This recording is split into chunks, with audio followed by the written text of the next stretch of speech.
Halo semuanya. Ada banyak orang, mungkin beberapa di antara kita ya, yang bisa belak-belakan gitu soal keuangan pribadi di media sosial. Ada yang pamer slip gaji, update hasil investasi, atau bahkan curhat soal utang, kayak nggak ada beban gitu. Tapi apakah ini benar-benar keputusan yang bijak? Di zaman sekarang, oversharing soal duit tuh kayak udah jadi hal yang biasa. Banyak yang ngelakuin tanpa sadar risikonya. Padahal kalau kita pikir lebih dalam, ada banyak sebenarnya alasan kenapa kita harus lebih berhati-hati sebelum ngepost soal finansial kita. Mau itu kondisi lagi bagus, kayak misalkan baru naik gaji atau untung dari investasi, atau kalau kondisinya lagi buruk, kayak kepepet utang. Nah, di episode ini kita bakal bahas kenapa kita harus berpikir dua kali sebelum oversharing soal duit di internet. Karena ya, faktanya gak semua orang ya di media sosial yang peduli sama kita. Bahkan ada yang diam-diam bisa memanfaatkan apa yang kita sharing. Oke, let's go kita bahas. Alasan yang pertama adalah jadi target kejahatan finansial. Jadi kan sekarang tuh banyak banget ya orang yang suka sharing tentang keuangan di media sosial. Ada yang pamer gaji pertama, ada yang update screenshot saldo rekening, atau bahkan ngumumin target finansial mereka kayak tahun ini gue harus punya 100 juta pertama. Masalahnya, nggak semua orang di internet itu niatnya baik, dan oversharing soal uang bisa bikin kita jadi target kejahatan finansial. Nih, aku jelasin kenapa. Pertama, modus penipuan yang sering terjadi, kalian pernah dengar kasus orang yang tiba-tiba kehilangan saldo rekening atau kena hack akun banknya? Bisa jadi itu karena mereka terlalu terbuka soal keuangan di media sosial. Ada banyak banget modus penipuan yang sekarang makin canggih, kayak misalnya phishing scam. Jadi di sini pelaku pura-pura jadi customer service bank atau e-wallet dan minta data pribadi kalian untuk konfirmasi transaksi yang mencurigakan. Padahal mereka cuma mau nyolong duit kalian aja. Atau selain phishing, ada juga yang namanya social engineering. Ini lebih licik sih. Penipu bisa mencari tahu kebiasaan kalian dari media sosial, termasuk di mana kalian bekerja, berapa gaji kalian, kalau kalian pernah share, sampai gaya hidup kalian. Nah, dari situ mereka bisa bikin skenario yang meyakinkan untuk menipu kalian. Atau contoh lain kayak fake investment dan trading scam. Kalian mungkin sering lihat orang pamer profit investasi mereka di medsos, kayak cuman modal 1 juta, dalam 3 bulan jadi 10 juta. Nah, penipu pakai taktik ini untuk menarik korban.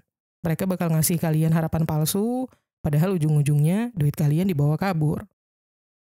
Jadi di sini kuncinya adalah makin banyak info yang kalian kasih ke internet, makin gampang buat orang-orang ini untuk nyerang kalian. Dan kasus yang paling sering terjadi itu biasanya soal investasi bodong ya. Kalian masih ingat kasus-kasus besar kayak binary options atau robot trading? Nah, di situ tuh banyak orang yang awalnya percaya karena ngelihat ada yang sukses pamer cuan di medsos. Mereka jadi tergoda buat ikut tanpa riset dulu. Tapi akhirnya apa? Duitnya raib, pelakunya kabur. Ada juga kasus lain yang lebih sepele, tapi tetap bikin rugi ya. Kayak misalnya pamer gaji belasan juta per bulan di media sosial, terus tiba-tiba ada akun random yang nge-DM, butuh bantuan, pengen pinjam uang dulu, nanti janji bulan depan dibalikin. Kelihatannya kasihan, tapi masalahnya begitu dikasih, ya udah duitnya nggak balik gitu. Bahkan yang lebih ekstrim lagi tuh ada yang sampai jadi korban pemerasan. Misalnya, kalau kalian sering upload barang-barang mahal atau ngomongin soal punya aset ini itu, bisa aja ada orang jahat yang bikin skenario untuk maksa kalian bayar sesuatu, entah lewat ancaman online atau bahkan secara fisik. Memang sih, kadang kita tuh pengen ya sharing sesuatu karena bangga atau buat motivasi diri sendiri. Tapi kalau udah soal keuangan, kita harus lebih hati-hati deh. Dan ada beberapa tips simple yang bisa dilakuin, mulai dari stop update detail soal keuangan di media sosial. Jadi nggak masalah kalau mau cerita tentang pengalaman belajar finansial, tapi nggak usah sampai nyebutin angka spesifik kayak gaji, saldo tabungan, atau keuntungan investasi, nominalnya. Selain itu, gunakan akun anonim untuk diskusi tentang keuangan. Kalau kalian memang suka ngobrolin topik finansial di internet, coba pakai akun yang nggak nyantumin data pribadi kalian. Dan juga jangan gampang percaya sama tawaran investasi online ya. Kalau misalnya ada yang ngajak investasi dengan iming-iming yang too good to be true, langsung curiga. Cek dulu apakah investasi itu legal dan masuk akal. Selain itu, aktifkan fitur keamanan akun digital kalian. Gunakan autentikasi 2 langkah di akun bank, di dompet digital, maupun di media sosial kalian. Jangan pernah bagikan kode OTP atau password ke siapapun. Dan yang paling penting, jangan klik link sembarangan. Aduh, udah banyak banget deh orang yang ketipu gara-gara ngeklik link yang dikirim via DM atau WhatsApp gitu. Jadi kalau kalian nggak yakin dan informasinya nggak jelas, jangan pernah buka link itu. Next, alasan yang kedua, mengundang toxic circle dan teman dadakan. Kalian pernah nggak sih ngalamin kayak misalnya tiba-tiba ada orang yang udah lama banget nggak nyapa kalian, tapi terus tiba-tiba dia ngechat dengan nada, apa kabar? Tapi kalian udah ada feeling aja nih, pasti ada maunya. Dan bener, 2 chat berikutnya langsung, bro bisa pinjem duit dulu nggak? Gue lagi kepepet nih, bulan depan gue balikin. Nah, kalau kalian sering nge-share soal duit di medsos, entah itu pamer gaji, ngomongin aset, atau cuman update soal goals finansial, kalian bakal makin sering ngalamin kejadian yang kayak gini. Karena percaya atau enggak, oversharing soal keuangan bisa bikin kita dikelilingi orang-orang yang tiba-tiba baik, tapi niatnya nggak selalu tulus. Nah, ada beberapa tipe orang yang bakal langsung ngedeketin kita begitu mereka tahu kondisi keuangan kita, atau seenggaknya mereka ngerasa kita punya duit gitu. Yang pertama itu, si peminta dadakan. Ini klasik banget. Dia bakal pura-pura basa-basi dulu, baru masuk ke titik utama, minjem duit. Biasanya mereka janjinya gampang banget. Tenang aja, gue pasti balikin bulan depan. Tapi entah kenapa, bulan depannya selalu ada alasan buat nggak bayar. Terus tipe yang kedua nih, si ayo bisnis bareng. Ini tipe orang yang suka ngajak kita investasi atau bisnis dengan alasan mumpung ada peluang bagus, kita harus gercep misalnya gitu. Padahal yang mereka butuhin tuh cuma modal aja dari kita. Kita yang ngeluarin duit, mereka yang katanya ngelola. Dan hasilnya belum tentu jelas. Lalu tipe yang ketiga, si teman lama yang katanya kangen. Tiba-tiba ada orang yang dulu pernah kita kenal, tapi udah lama banget gak komunikasi, terus tiba-tiba muncul di DM kita. Awalnya nostalgia, tapi lama-lama mulai deh masuk ke obrolan tentang kondisi finansial kita. Dan ujung-ujungnya dia minta tolong sesuatu. Atau tipe yang keempat, si tukang banding-bandingin. Ini yang bikin capek sih. Begitu mereka tahu kalau kita punya pencapaian finansial, mereka mulai banding-bandingin hidup mereka sama hidup kita. Bisa jadi nyindir, bisa juga minta traktir terus. Nah, kebanyakan dari mereka ini gak akan muncul guys kalau kita gak pernah update soal keuangan kita di media sosial. Tapi di luar itu, kenapa sih kita susah menolak orang terdekat yang minta bantuan finansial? Nah, ini bagian yang lebih tricky ya. Sebagai manusia, apalagi yang hidup di lingkungan sosial kayak di Indonesia gitu, kita cenderung gak enakan kalau harus nolak orang lain. Terutama kalau mereka ini minta bantuan finansial. Salah satu alasannya karena takut dicap pelit atau sombong. Kadang kita mikir kalau kita nolak, nanti kita dibilang berubah gara-gara uang.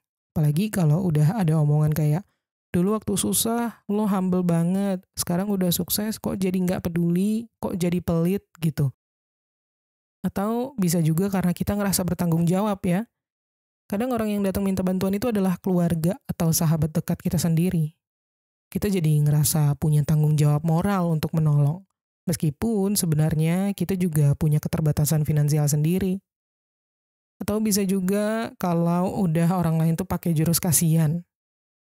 Ada beberapa tipe orang yang punya skill luar biasa untuk bikin kita ngerasa bersalah kalau kita nolak. Mereka bisa cerita panjang lebar tentang kesulitan mereka, dan ujung-ujungnya kita jadi nggak tega untuk menolak. Tapi kalau kita terus-terusan menuruti hal ini, efeknya bisa fatal. Kita bisa jadi ATM berjalan buat orang-orang tertentu, dan yang paling parah adalah kita mungkin akan mengorbankan kestabilan finansial kita sendiri untuk menolong orang lain yang mungkin nggak akan balik bantuin kita di kemudian hari. Nah, sekarang gimana sih caranya tegas menolak tanpa merasa bersalah atau kehilangan teman? Oke, menolak orang, apalagi yang udah minta tolong dengan segala dramanya, itu nggak gampang.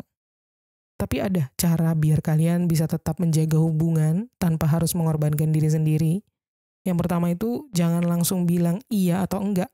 Jadi kalau kalian ragu dan butuh waktu buat mikir, kalian bisa jawab dengan sesuatu kayak misalnya gini, gue lagi cek kondisi keuangan gue dulu ya, takutnya nggak bisa bantu. Nah, ini bikin kalian punya waktu untuk mencari alasan yang lebih enak kalau misalkan akhirnya kalian harus nolak. Atau cara lain, jujur tapi tetap tegas, kalian bisa bilang sesuatu kayak, sorry banget nih, gue juga lagi ada prioritas keuangan lain, jadi nggak bisa bantu dulu sekarang.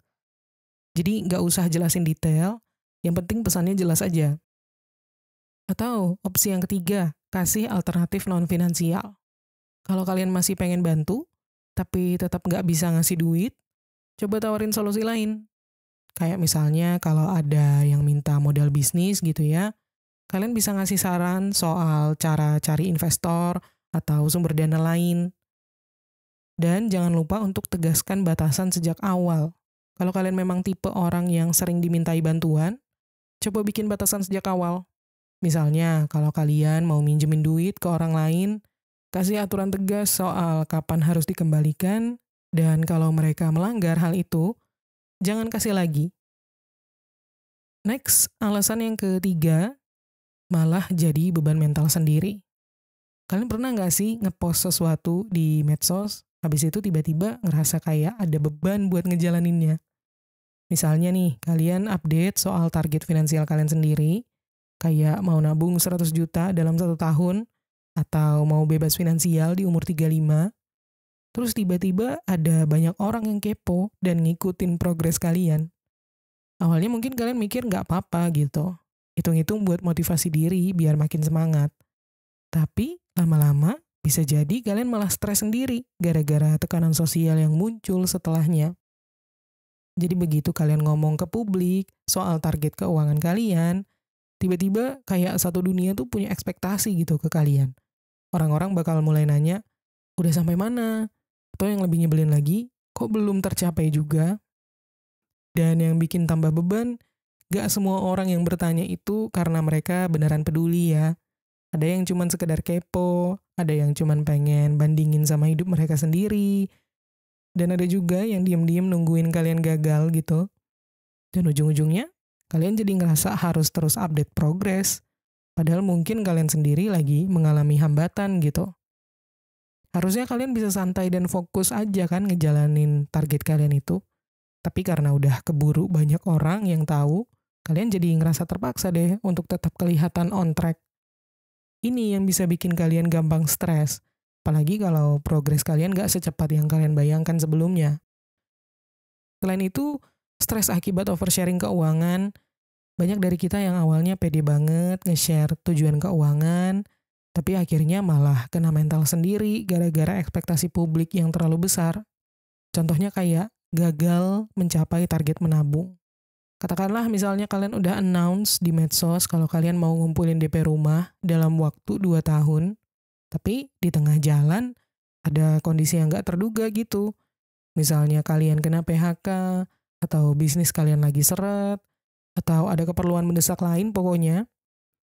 Kalau dari awal kalian gak pernah cerita ke orang lain, mungkin kalian bisa readjust atau sesuaikan strategi kalian dengan lebih tenang. Tapi karena udah banyak orang yang tahu, kalian malah jadi ngerasa gagal dan malu. Terus juga contoh lain, misalnya banyak yang awalnya update soal investasi mereka di saham, atau di kripto, atau properti karena lagi untung besar. Tapi begitu pasar anjlok dan mereka rugi, mereka jadi males update lagi dan malah ngerasa jadi semakin tertekan. Padahal kan kalau dipikir-pikir, siapa juga yang nyuruh ngumumin semua strategi investasi ke publik? Atau contoh lainnya, misalkan orang yang keuangannya sebenarnya masih berantakan tapi udah keburu flexing. Ini banyak terjadi sih. Misalnya kayak ada yang ngepost udah siap pensiun dini, padahal modalnya masih tipis dan banyak utang konsumtif. Tapi karena udah keburu kelihatan kaya di medsos, Jadi harus jaga image deh, dan makin stres ngejar standar yang dibuat sendiri. Nah, kesalahan utama dari semua ini adalah terlalu cepat membagikan sesuatu yang belum pasti. Jadi memang yang lebih baik adalah bekerja dalam diam ya, biar hasilnya aja nanti yang bicara. Dan kalau kita perhatikan, orang-orang yang beneran sukses itu jarang banget keluar-keluar di awal. Mereka kerja dalam diam, fokus pada proses, dan baru ngasih surprise saat hasilnya udah jelas. Kenapa? Karena mereka nggak mau kena beban mental dari ekspektasi publik. Terus yang kedua, mereka juga tahu kalau progres finansial itu naik turun. Jadi nggak mau kelihatan gagal kalau ada hambatan. Dan mereka lebih fokus ke tujuan jangka panjang dibanding validasi orang lain. Kalau kalian sendiri, lebih enak mana? Punya target finansial yang kalian jalani dengan tenang tanpa ada tekanan sosial, atau harus merasa dipantau setiap saat gara-gara kebanyakan update? Jadi sebelum oversharing soal duit di medsos, pikirin dulu konsekuensinya ya, terutama soal tekanan sosial ini. Jangan sampai kalian yang awalnya berniat untuk memotivasi diri sendiri, tapi ternyata malah jadi sumber stres yang nggak perlu. Next, alasan yang keempat, privasi itu mahal dan berharga. Kalian pernah nggak sih kepikiran kalau sekarang privasi itu makin lama makin langka? Kalau dulu orang harus kepoin kita langsung buat tahu kehidupan kita, sekarang tinggal buka medsos kita, scrolling-scrolling, mereka bisa tahu kita kerja di mana, gaji kita berapa, investasi kita di mana, atau bahkan rencana keuangan kita ke depan. Dan yang lebih seram adalah kita sendiri yang tanpa sadar ngasih tahu semua hal itu. Coba inget deh, kapan terakhir kali kalian lihat seseorang flexing gaji, pamer hasil investasi, atau bahkan curhat soal keuangannya di media sosial? Kayaknya tiap hari ada aja kan? Ada yang bangga bilang, Alhamdulillah tahun ini udah bisa beli rumah cash.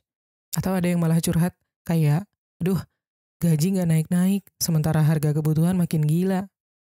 Sekilas memang kayak harmless, gak ada bahayanya sama sekali, cuman cerita doang gitu.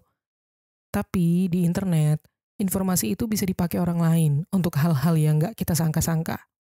Sekarang bayangin kalau kalian update di X atau di LinkedIn soal gaji kalian yang udah 2 digit, yang melihat itu bukan cuma teman kalian aja, tapi juga orang asing.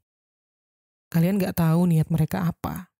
Bisa aja ada yang manfaatin info itu buat menipu kalian, bisa juga ada yang sirik dan mulai mencari celah untuk ngejatuhin kalian. Dan kalian tahu nggak kalau makin banyak yang kalian umbar, makin gampang orang lain menyusun profil keuangan kalian? Ibarat puzzle nih, kalau mereka punya cukup banyak potongan, mereka bisa mengerti pola keuangan kalian. Dan ini bisa dipakai buat macam-macam, mulai jadi target empuk bagi scammer dan hacker. Kalau kalian sering nge-share soal gaji tinggi atau aset yang udah kalian miliki, bisa aja kalian masuk radar penipu. Kalian tiba-tiba dihubungin sama pihak bank yang bilang ada masalah di rekening kalian, dan karena mereka menyebut beberapa data yang benar, yang sebenarnya kalian umbar sendiri di media sosial secara publik gitu ya, kalian jadi percaya sama orang itu. Tapi ujung-ujungnya duit kalian bisa lenyap. Atau bisa juga dipakai untuk dijadikan bahan manipulasi sama orang sekitar. Jadi bukan cuma scammer online aja ya yang bisa melakukan manipulasi atau penipuan. Orang di sekitar kita juga bisa jadi memanfaatkan informasi itu. Tiba-tiba ada saudara jauh yang minta tolong minjem duit, atau teman lama yang ngajak bisnis bareng tapi kalian gak yakin. Kalau ditolak bisa dibilang pelit, kalau diiyain bisa jadi malah boncos. Atau kemungkinan lainnya, kena profiling dari pihak-pihak tertentu. Ini sebenarnya lebih dalam lagi. Kalian tahu nggak kalau misalkan ada beberapa perusahaan atau pihak tertentu yang bisa mengumpulkan data tentang diri kalian dari yang kalian share di internet. Misalnya kalian sering update soal kerjaan dan gaji gitu ya. Terus kalian apply kerja ke tempat lain.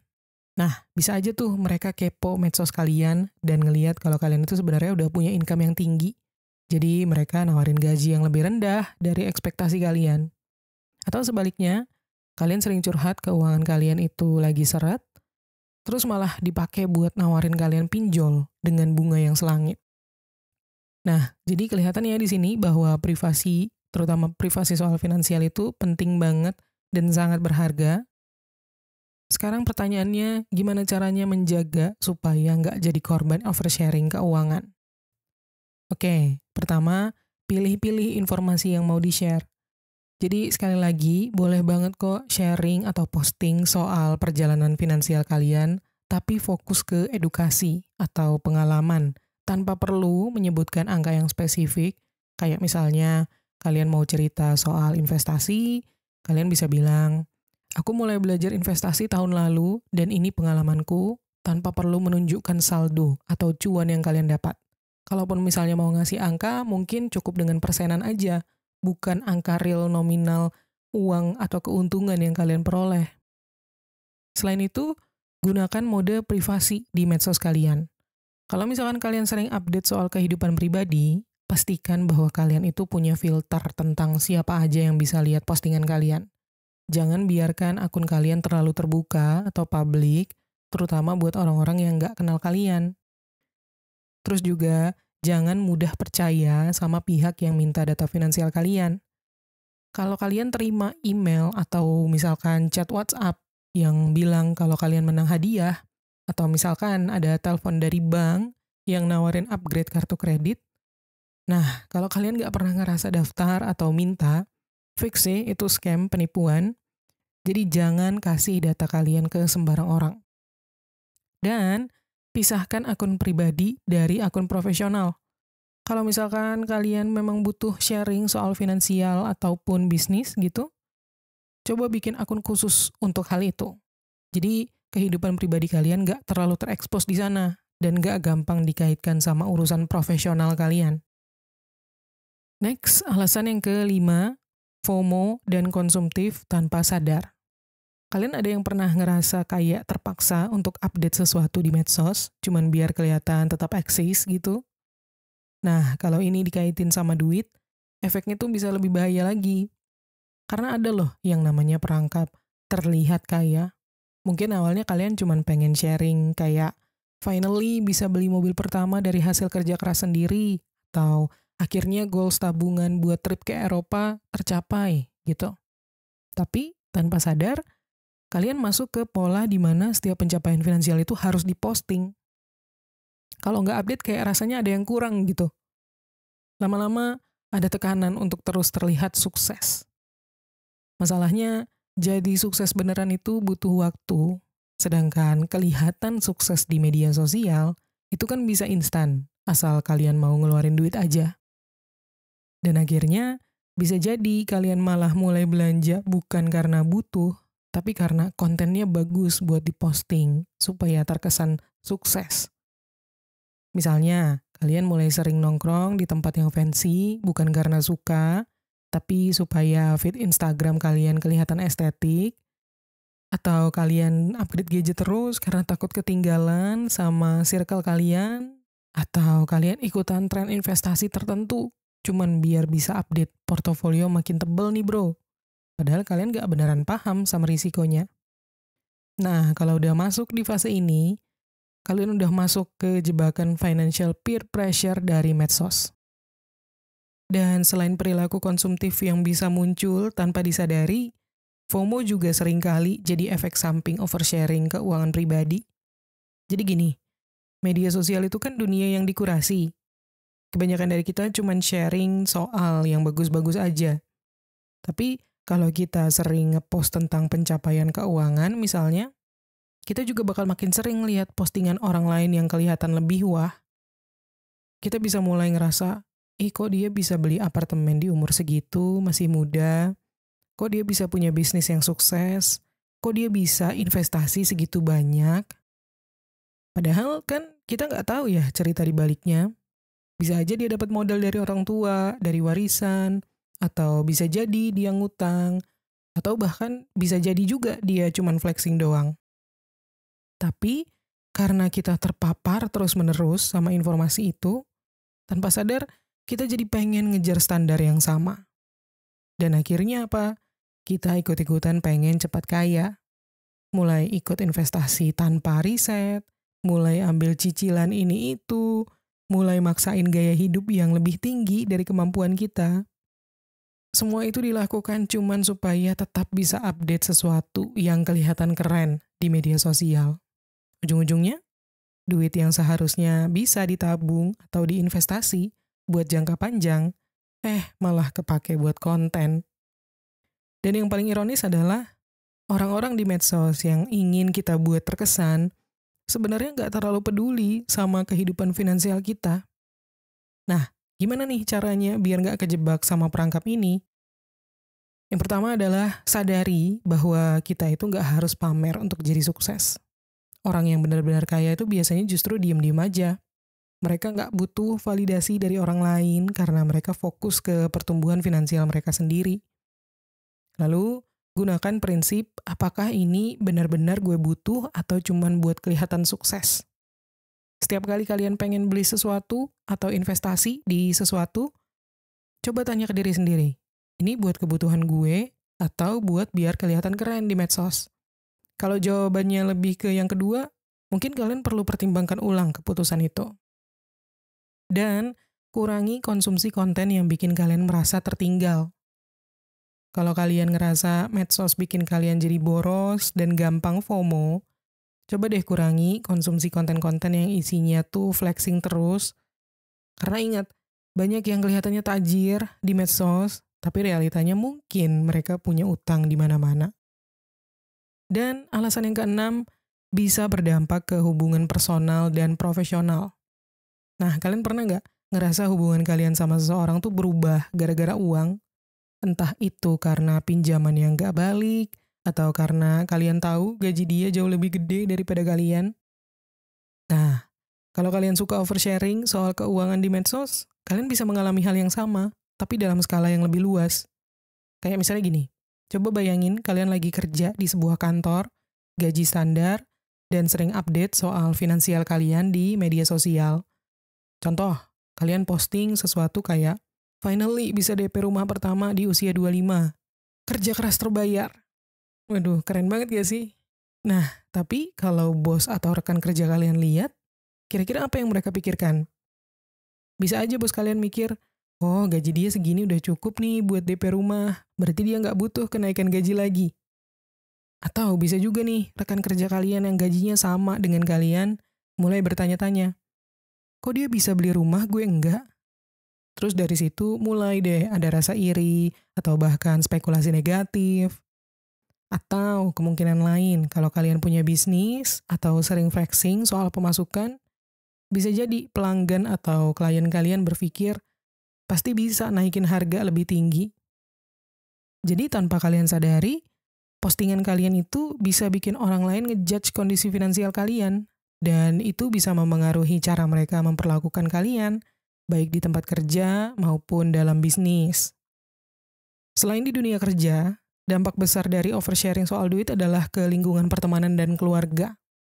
Dan ini bisa lebih tricky karena hubungan personal bisa berubah gara-gara yang namanya financial jealousy atau kecemburuan dalam hal keuangan.